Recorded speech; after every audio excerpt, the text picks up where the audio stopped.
सब लोग के प्रणाम करतनी। ऑपरेशन हो गई,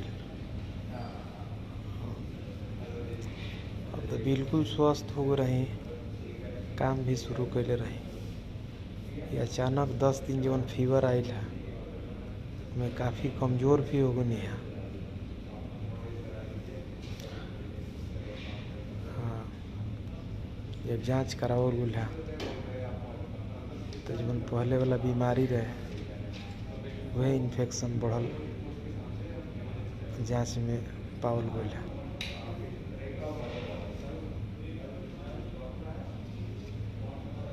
हमरा तो बहुत डर लगत रहे कि एक बार इतना आप लोग हम ज़्यादा परेशान कैले बने। केहू ना चाहेला परेशान कैल, लेकिन माता रानी लाज बचैली। शायद नसीब ही हमारा वैसन बा। पूर्ण रूप से स्वस्थ रहे वाला आदमी अचानक ऐसा बीमारी हो जाना, फिर स्वस्थ हो जाना, फिर बीमारी हो जाना।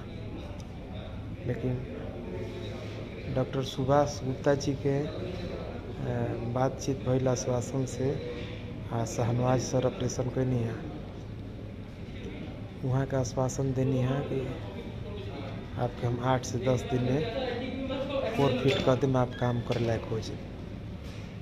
ये आश्वासन देनी है कि आप 8 से 10 दिन में काम कर लायक हो जाए।